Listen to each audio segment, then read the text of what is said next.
Dans cette vidéo, je vais vous expliquer le premier cours qui est la logique pour première année bac sciences expérimentales, sciences maths, mécanique et électrique. D'accord? Donc, je vais d'abord expliquer la dernière partie du cours qui est la plus essentielle. Donc, il y a les raisonnements mathématiques. Donc, premièrement, il y a raisonnement par contraposé. D'après cette paragraphe, on va comprendre c'est quoi le raisonnement par contraposé. D'accord? Donc, dans la définition, on dit que la proposition, regardez la proposition P implique Q, d'accord? Donc, équivaut à Q bar implique P bar, c'est-à-dire P implique Q, c'est la même que Q bar implique P bar. C'est-à-dire si on veut montrer que P implique Q est juste ou bien est vrai, on montre que Q bar, la négation de la dernière, implique la négation de la première. C'est ça. Si on montre ça, c'est-à-dire on est montré que P implique Q. Voilà, c'est déjà clair.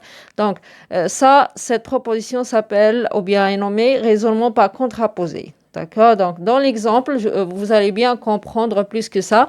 Dans la question, il y a montré que, quel que soit x appartient à R+, x différent de 4 implique que racine x moins 1 est différent de x sur 4. C'est-à-dire, cette proposition est sous la forme P de sous-proposition qui est P, qui est x différent de 4, montrer qu'il implique la proposition P, qui est racine x moins 1 différent de x sur 4. C'est-à-dire, ici, pour débuter la réponse, on écrit d'abord soit x appartient à R+, c'est-à-dire soit x.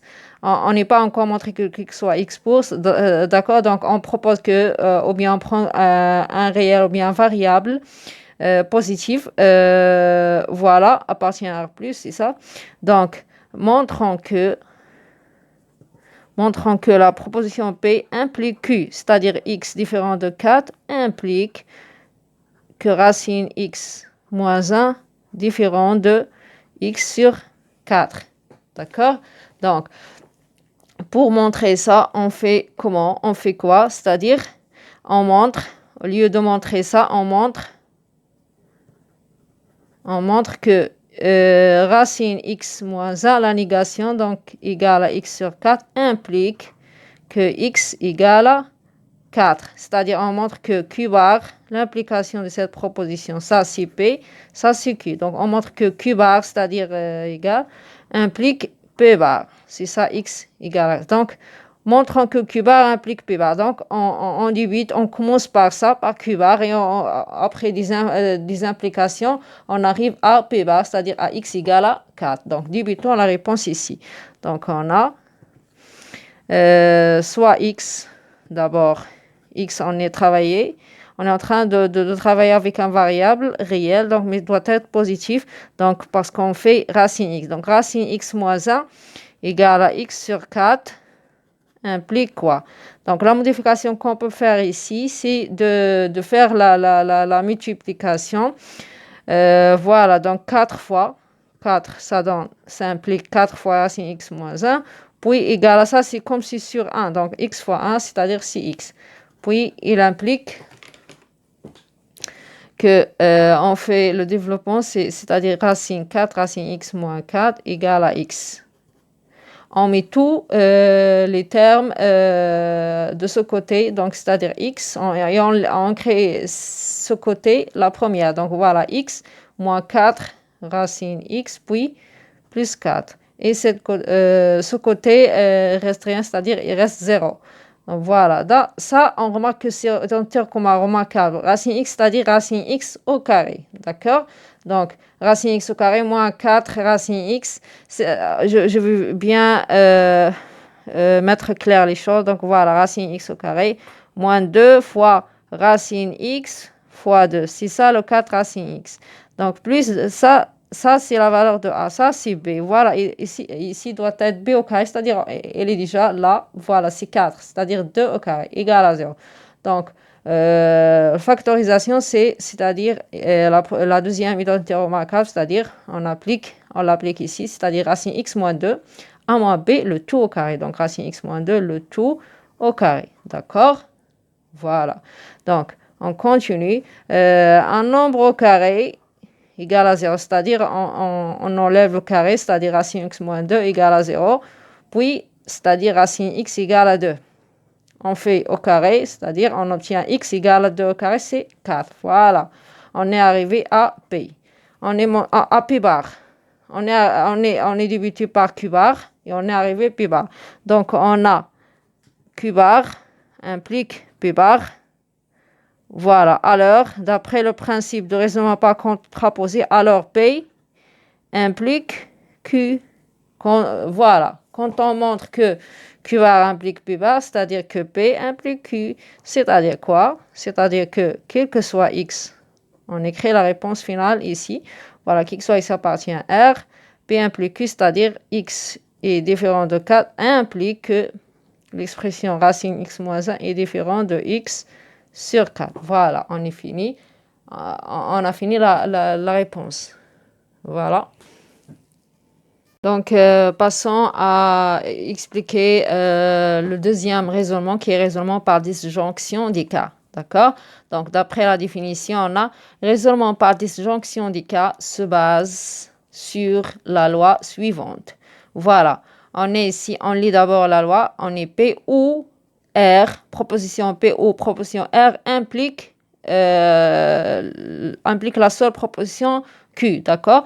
Cela équivaut à, c'est-à-dire c'est la même chose que si P implique Q et proposition R implique proposition Q, d'accord?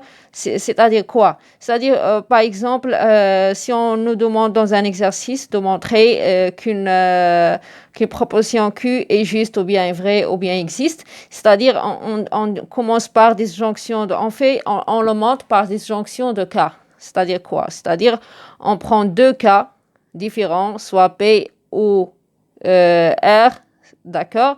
Donc, pour montrer que ces deux propositions, ces deux cas dans la même proposition ou bien dans le même résultat, c'est comme si on montre que le seul cas donne cette proposition finale et deuxième aussi dans la même proposition.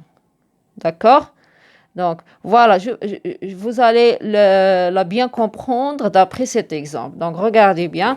L'exemple a dit que de montrer que l'expression, par exemple, on a une expression ou bien un nombre A égale à n fois n carré plus 5. Voilà.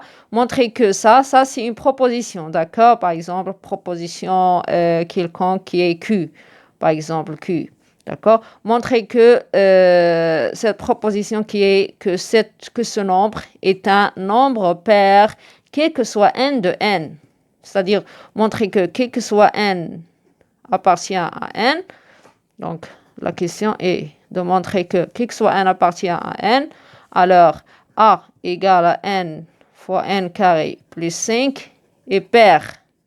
Il est toujours pair. Quel que soit n appartient à n. Voilà la proposition. Donc, par exemple, on le nomme proposition Q.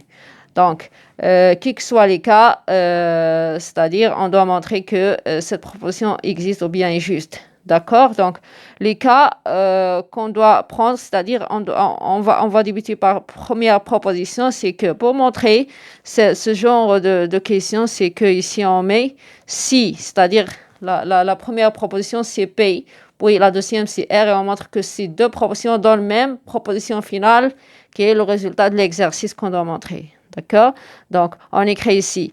Ce nombre n, il est un entier. Mais on doit montrer que quand ce n compose cette expression, alors cette expression devient paire en tout cas. C'est-à-dire n que doit être n ou bien que peut être n. N peut avoir deux cas, deux propositions. Donc, c'est-à-dire n peut être pair ou impair. C'est-à-dire parce qu'un nombre peut être deux genres, pair ou impair. C'est-à-dire les cas qu'on doit proposer ici, si on écrit si n est un entier pair. Voilà. Si n est un entier pair, alors qu'est-ce que cela veut dire? C'est-à-dire que n doit écrire en utilisant la définition d'un nombre pair sous forme de k, d'accord? Tel que k est un entier. Voilà, donc n égale 2k. Donc, on va utiliser cette proposition n égale 2k et on va voir ce que cela peut donner. C'est-à-dire n égale 2k implique, ou bien on va directement à l'expression a. C'est comme si ici, on prend n égale 2k, ça implique quoi? Donc voilà, mais on va travailler comme ça. C'est la même chose, implication. Eh bien, on dit que alors, on remplace dans l'expression a, on obtient n. On a d'abord l'origine de l'expression, c'est ça, n fois n carré plus 5. On remplace n par sa nouvelle valeur. Voilà, c'est-à-dire on remplace par 2k fois 2k au carré plus 5. Voilà, ça devient 2k, puis 4k carré plus 5. D'accord? Donc, tout ça, on regroupe entre parenthèses tous ces termes et ça devient 2 fois tout ça. Donc, tout ça, on le nomme par exemple un K'. On écrit ici, on pose K fois 4, K carré plus 5, on pose qu'il est égal à un K', tel que K' doit être un entier, parce que tous ces nombres qui composent l'expression et des entiers. Voilà. Donc, la nouvelle écriture de A devient 2 fois toutes ces expressions, on l'a nommé quoi? On l'a nommé K', donc 2 fois K'. Regardez bien, A devient 2 fois K'. Et cette écriture est l'écriture de, ou bien la définition de quel nombre? Eh bien, c'est-à-dire ici, on découvre que A devient un nombre pair. Voilà, en ce cas-là, en cette proposition-là, voilà, en cas que n est pair. Alors, A, on écrit que alors A, le résultat A est un nombre pair. Voilà. Donc, on est montré l'exercice que cette expression que A ou bien que A est un nombre pair, mais on n'a pas encore fini. C'est ça la disjonction des cas. On doit avoir au moins 2 cas. Donc, la deuxième cas, on doit aussi essayer le deuxième cas. Il doit être le même résultat au final. Donc, si par exemple A prend le deuxième cas qui est n est, si n est un entier, on écrit ici, si n est un entier impair, cette fois-ci, le n prend son deuxième genre. Donc, alors, n s'écrit sous forme quoi? Sous forme 2k plus a. C'est ça la définition d'un nombre impair. C'est-à-dire, si n est impair, c'est-à-dire s'écrit sous forme 2k plus 1. Comme par exemple, si on prend un exemple, un nombre impair, 5, par exemple, s'écrit sous forme 2 fois 2 plus 1, ou bien, par exemple, 7, 2 fois 3 plus 1, etc. Voilà. Donc, tel que k est un entier. Donc, 2k plus 1. Alors, on remplace dans l'expression n égale normalement n carré plus 5. On remplace n par sa nouvelle valeur qui est 2k plus 1. Voilà. Puis, fois 2k plus 1, le tout au carré ici, parce qu'il y a le k ici, plus le 5. D'accord? On continue ici, ça devient 2k plus 1. Puis, ici, si on développe, ça donne 4k carré plus 2 fois 2k, identité remarquable, d'accord? 2 fois 2k, c'est-à-dire 4k, d'accord? Puis, plus le 1, puis plus le 5. On continue, ça donne 2k plus 1 fois 4k carré plus 4k plus 6. On voit ici qu'on doit seulement factoriser par un 2 dans la deuxième expression qui est cette expression. Voilà. Si on factorise ici par 2 et on l'écrit la première, c'est-à-dire ça donne 2 fois 2k plus 1 fois, ici si on enlève le 2, ça reste 2k carré plus 2k plus 3. Voilà. Donc, si on nomme tout ça un K', on écrit ici, on pose 2k, tout ça, c'est-à-dire 2k plus 1 fois 2k carré plus 2k plus 3. On le nomme K'. D'accord? Tel que le K', appartient à n. Alors, le A devient quoi? Sa nouvelle écriture devient, c'est-à-dire 2 fois un K'. Et ça, c'est l'écriture d'un nombre pair. Parce que K' est un entier. Donc, tout nombre qui s'écrit sous forme 2 fois un entier, c'est-à-dire c'est un nombre pair. Alors, A est, donc, c'est-à-dire A est un nombre pair. Voilà. Donc, on a trouvé que A est un nombre pair dans tous les cas, dans le premier cas et dans le deuxième cas. Donc, qu'est-ce qu'on déduit? On déduit, on écrit ici déduction.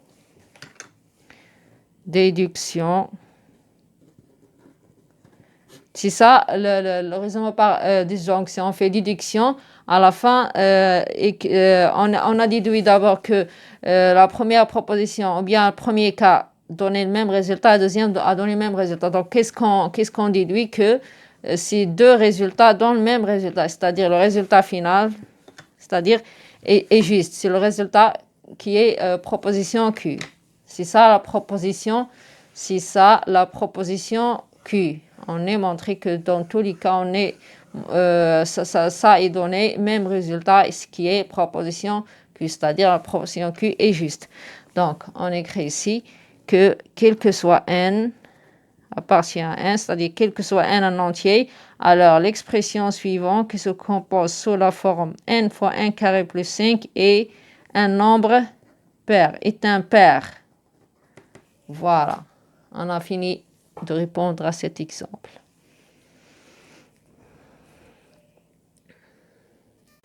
Donc, je vais d'abord vous expliquer le raisonnement par équivalence. Donc, regardez la définition. Le raisonnement par équivalence se base sur la loi suivante. La loi, je vais d'abord lire la loi, c'est que la proposition P équivaut à la proposition Q et la même proposition Q, par exemple, équivaut à une dernière proposition R. Cela implique que P, la première, équivaut à R. C'est-à-dire, cela équivaut que la proposition P implique la dernière proposition qui est R. Voilà, de P, on arrive enfin que P, on déduit que P équivaut à R. Donc, on a commencé par P implique Q. Et ici, ça peut être plusieurs propositions. Q équivaut à S et S équivaut à L, ou bien jusqu'à arriver à une dernière proposition R, c'est-à-dire R. Donc, cela veut dire, ou bien cela implique que la première implique la dernière, c'est-à-dire P équivaut, la première équivaut à la dernière, donc P équivaut à R. Voilà, c'est ça le principe de raisonnement. Voilà, de raisonnement par équivalence. Donc, vous êtes déjà utilisé et vous avez déjà utilisé ce genre de raisonnement en quoi? Quand vous êtes en train de résoudre des équations, des systèmes, des inégalités, voilà. Vous avez déjà utilisé le raisonnement par équivalence, c'est-à-dire vous utilisez les équivalences successives après avoir une dernière proposition ou bien un dernier résultat. Donc, regardez cet exemple. Par exemple, ça, c'est de montrer, la question, c'est montrer que, quel que soit x appartient à 1 plus l'infini, l'intervalle 1 plus l'infini, montrer que racine x moins 1 sur x est inférieur ou égal à 1 demi. C'est-à-dire, ils nous ont demandé de montrer qu'une proposition P existe ou bien juste. D'accord? C'est-à-dire, une proposition P est juste. On fait quoi? On fait des équivalences successives pour arriver à une proposition juste qui est R. Et on déduit enfin, que cette proposition, pour que cette équivalence peut être ou bien doit être juste, la proposition de début doit être vraie. C'est-à-dire, on saura déjà répondre à la question, c'est que on saura montrer que la proposition est juste. D'accord. Donc regardez bien ce que je vais faire pour répondre à cette question. Donc, on prend d'abord, voilà, soit x, on est en train d'utiliser un variable de l'intervalle 1 plus l'infini. Donc, on écrit soit x appartient à 1 plus l'infini. Donc, on débute par cette expression qui est, on prend P d'abord, la proposition P, c'est-à-dire racine x sur x, inférieur ou égal à 1 demi. Donc, on fait des équivalences successives. Donc, voilà, équivaut à quoi? C'est-à-dire, qu'est-ce qu'on peut faire ici? On peut faire à la puissance 2 dans les deux parties. Mais avant de faire à la puissance 2, on doit vérifier les deux parties, on doit vérifier le signe de ces deux parties pour savoir si on doit changer ce signe de l'inégalité ou pas. D'accord? C'est ça qu'on doit faire. Donc ici, ça c'est positif, mais ça peut être positif ou négatif parce qu'il est inférieur. D'accord? Donc on doit étudier le signe de racine x moins 1 sur x.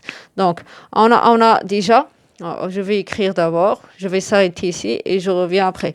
Donc, on doit étudier le signe de cette expression. Donc, on a x appartient à 1 plus l'infini. Veut dire quoi? Veut dire que x c'est-à-dire x supérieur de 1. X appartient à 1 plus l'infini, c'est-à-dire x supérieur ou égal à 1. D'accord? Donc, si on met le 1 à ce côté, ça devient racine x moins 1 supérieur à 0. On fait le racine. La racine, donc racine x moins 1, racine 0, c'est 0. Donc voilà, on divise sur x, ici c'est déjà 0. Voilà, on obtient que cette expression est toujours positive, quel que soit, voilà, tel que x appartient à 1 plus l'infini. D'accord, donc on peut faire, on revient à notre étape, je vais l'écrire à nouveau. X moins 1 sur x, inférieur ou égal à 1 demi, implique, ou bien équivaut, l'équivalence ici, on doit utiliser les équivalences. Donc, les équivalences successives. Voilà, c'est ça le raisonnement par équivalence. Donc, on fait à la puissance 2, racine x moins 1 sur x à la puissance 2, inférieur ou égal à 1 demi. Ici, on ne va rien changer parce que tous les nombres sont positifs. Voilà, ici, ça donne x moins 1, on enlève la racine et en bas, c'est x carré. Donc, ça devient 1 sur 4, équivaut à... Donc, ici, ces nombres sont positifs. Tous les nombres sont positifs. Donc, on peut faire la multiplication. Ça donne 4 fois la multiplication de tous ces 4 parties, c'est-à-dire x moins 1 fois 4. Voilà, 4 fois 4 fois x moins 1, inférieur ou égal, même signe. Donc, ici, c'est rien. Donc, voilà, 1 fois x carré, c'est-à-dire x carré, équivaut à... ici, on met toutes les expressions à ce côté, ça devient x carré. Et en même temps, on développe, c'est-à-dire moins 4x, moins 4 devient plus 4, c'est-à-dire supérieur. On écrit ce côté au premier. D'accord? Ici, ça reste rien, c'est-à-dire un 0. Donc, on obtient que x carré moins 4x plus 4. Ça, c'est identité remarquable. Ça équivaut à, l'équivalence, équivaut à x moins 2, le tout au carré. D'accord? Donc, on est arrivé à une expression x moins 2, le tout au carré, qui est évidemment, ou bien évidente, qui est juste. Donc, cette expression est juste, c'est évident. D'accord? Donc, on obtient que, quel que soit x, appartient d'abord à R, ou bien spécialement à 1 plus l'infini. Donc, x moins 2, quel que soit x appartient à R, on écrit d'abord quel que soit x appartient à R. Donc, x moins 2 est toujours positif. D'accord? On est arrivé à une expression R, par exemple, on le nomme R. Donc, est juste, ou bien vrai, une proposition vraie. D'accord? Donc, on a débuté par P, équivaut à plusieurs expressions, et on est arrivé à une expression qui est R, qui est vraie. Donc, on dit que cette proposition de départ, pour que cet équivalent doit être vrai, donc P doit être vrai. D'accord? On dit que P est vrai. Alors, on déduit que c'est ça, le principe de l'équivalence, de raisonnement par équivalence. Alors, on déduit que P est vrai. Voilà, c'est quoi P? C'est-à-dire que quel que soit x appartient à 1 plus l'infini, alors racine x moins 1 sur x est inférieur ou égal à 1 sur 2. Voilà, donc, et on a fini de répondre à cet exemple.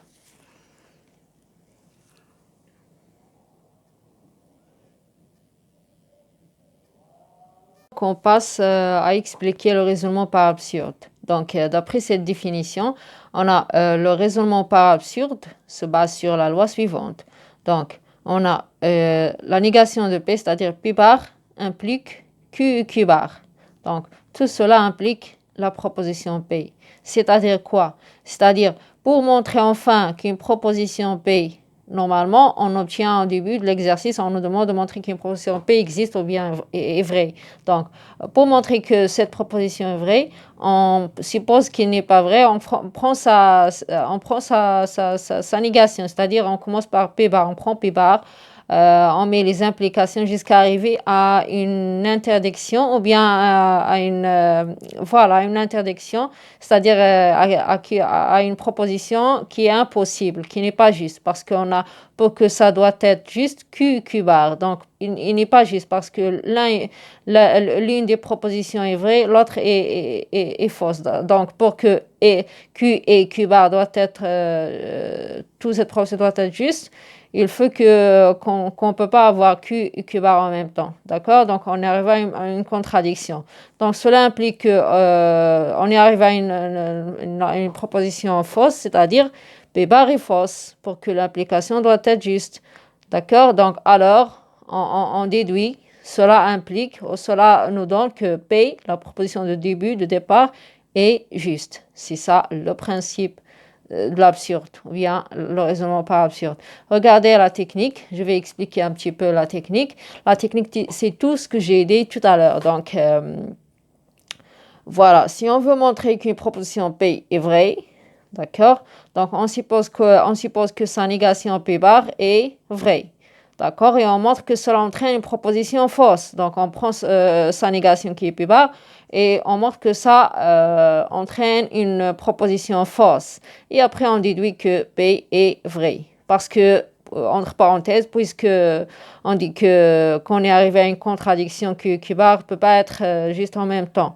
D'accord? Donc, voilà, regardez ici, vous allez bien comprendre d'après cet exemple. Donc, je vais corriger cet exemple ou bien vous donner la réponse de cet exemple pour bien comme exemple pour comprendre ce raisonnement par absurde. Donc, la question est montrer que la proposition P en la norme P, d'accord? Donc, montrer que quel que soit x appartient à R, que x carré plus 2 est différent à 0. Donc, ça, c'est évident normalement, mais on va utiliser comme simple exemple, on va l'utiliser pour vous expliquer comment on utilise le raisonnement par absurde. Donc, on écrit ici par absurde, par utilisation de raisonnement par absurde, on montre, d'accord, on montre que quel que soit x appartient à R, qui est proposition P, que est vrai. Donc, que x carré plus 2 différent de 0. C'est-à-dire que cette proposition est vraie. D'accord? Donc, qu'est-ce que je vais faire d'abord? Premièrement, je vais suivre des étapes, faire la technique. Donc, voilà, la technique est la suivante. Donc, je vais écrire ici, supposons que P est fausse. D'accord?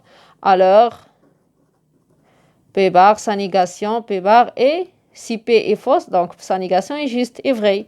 Donc, P bar est vrai. D'accord?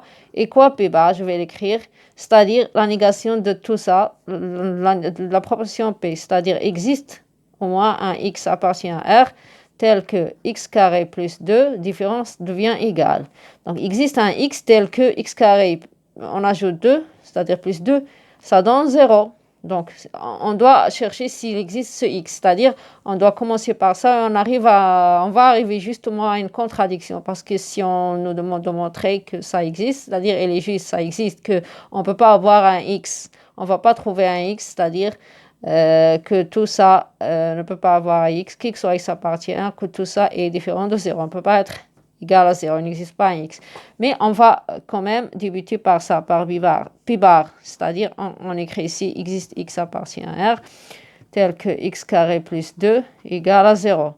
Implication, c'est-à-dire la même chose ici, c'est-à-dire existe x appartient à R, on met le 2, on cherche seulement une contradiction. Donc, x carré, on est arrivé à x carré égale à moins 2.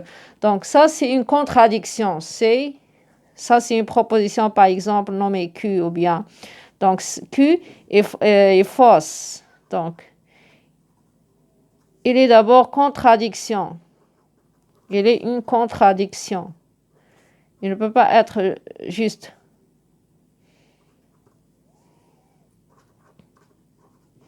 On est arrivé à une contradiction, c'est-à-dire à une proposition qui est fausse. D'accord? Donc, proposition fausse. Donc, on revient à dire que pour que cette implication doit être juste, le résultat qui est Q est fausse, alors P bar doit être fausse aussi. Donc, la proposition de départ. Donc, alors, P bar est aussi, fausse. C'est-à-dire quoi? C'est-à-dire, si P bar est fausse, alors P est vrai. C'est-à-dire quoi? C'est-à-dire P qui est, on écrit P qui c'est-à-dire quel que soit x appartient à R, x carré plus 2 n'égale pas mais différent à 0. Voilà, donc on est arrivé à la fin de la réponse à cet exemple.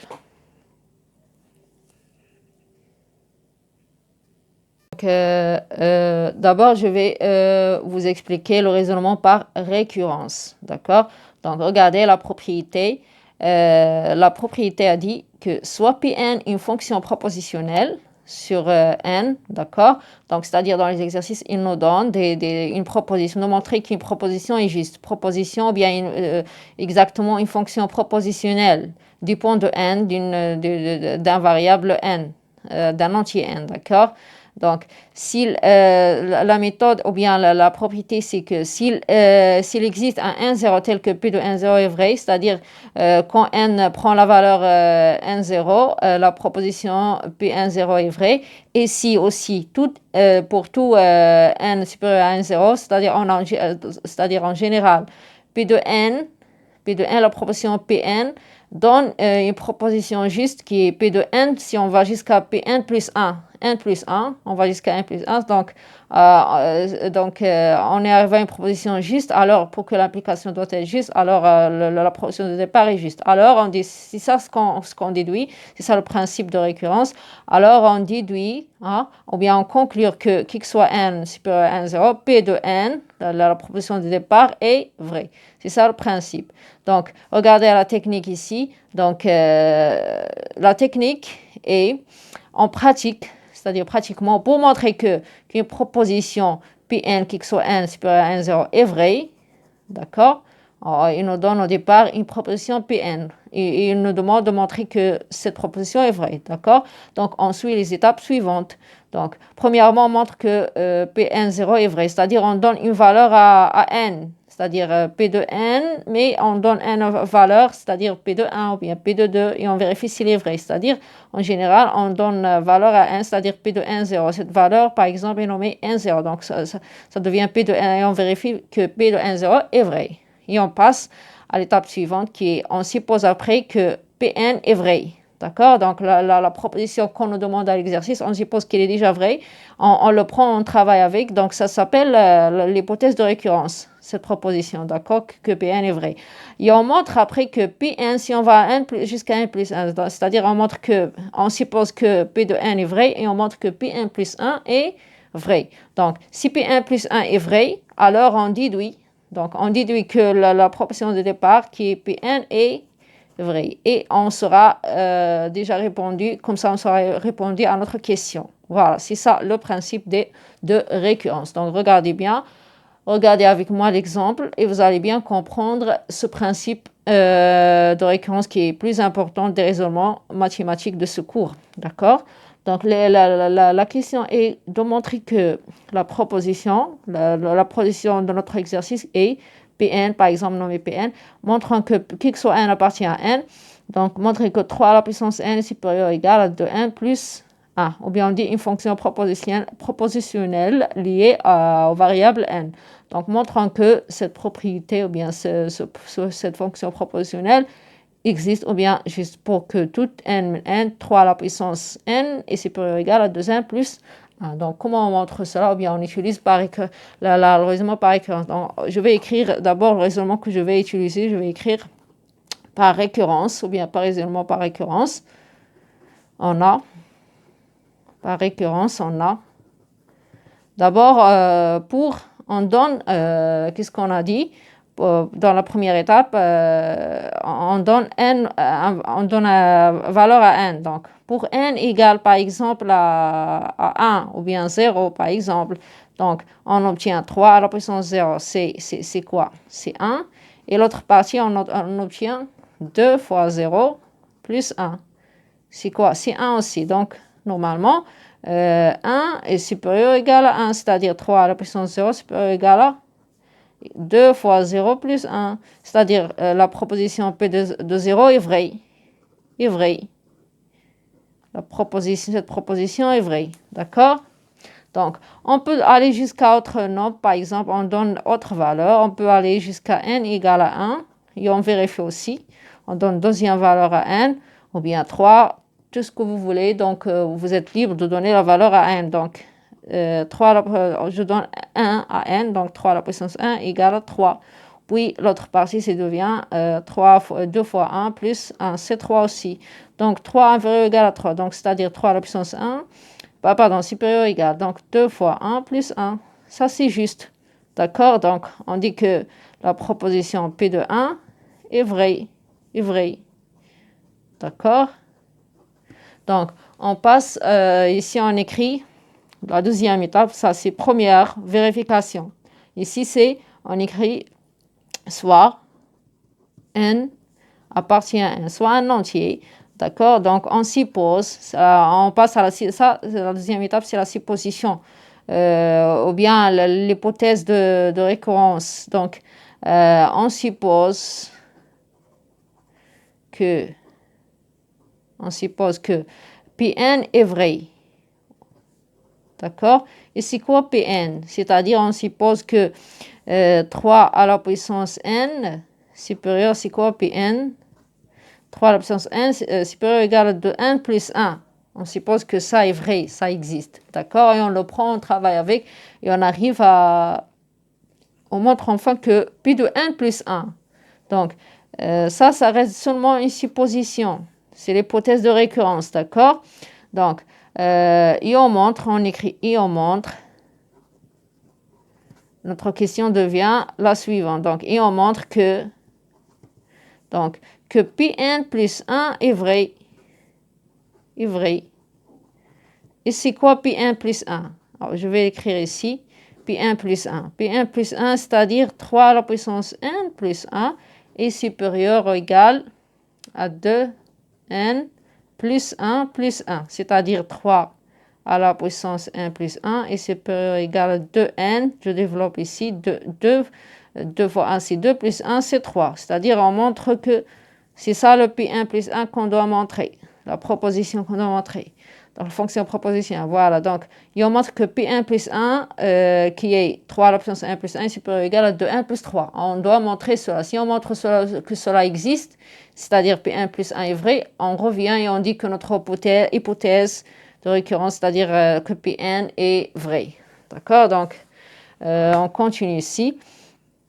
Donc, je vais écrire à nouveau P1 plus 1, donc, qui est 3 à la puissance, c'est notre question. Donc, 3 à la puissance 1 plus 1 est supérieur ou égal à 2n plus 3. Donc, voilà notre question. On doit montrer cela.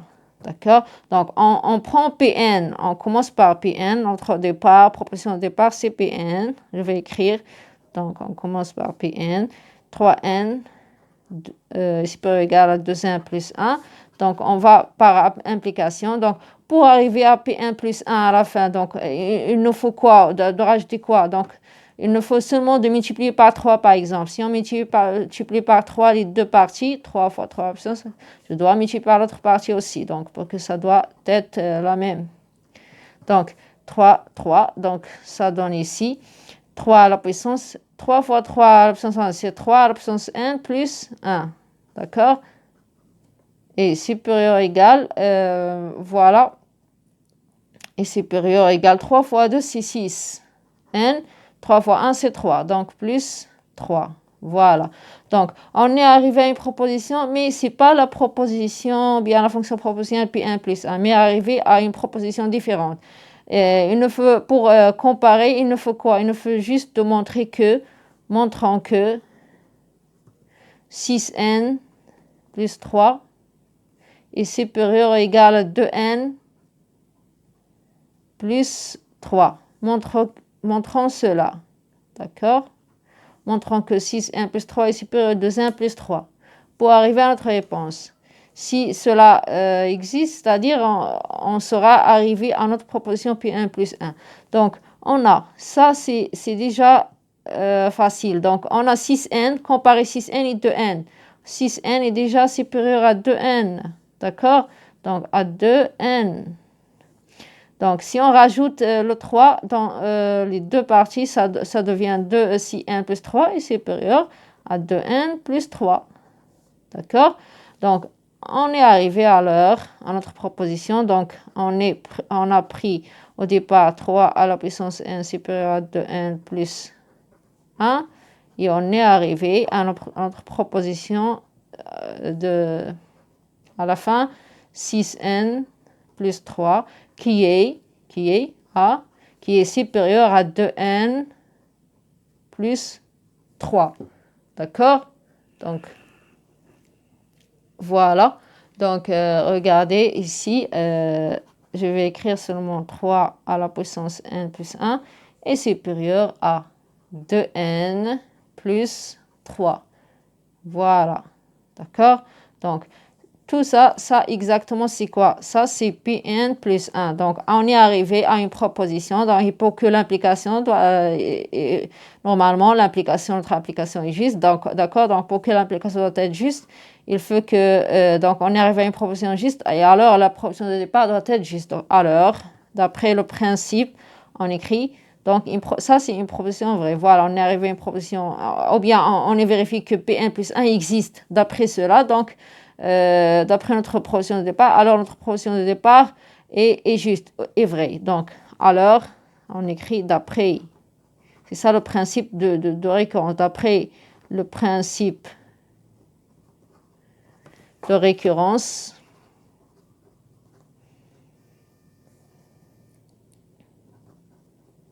D'après le principe de récurrence, on a Pn est vrai. C'est-à-dire quoi? C'est-à-dire, c'est ça le Pn, c'est-à-dire qui que soit n appartient à n, alors voilà, 3 à la puissance n est supérieur ou égal à 2n plus 1. Voilà notre réponse. Donc, on a fini à répondre à cette question ou bien en utilisant le raisonnement par récurrence.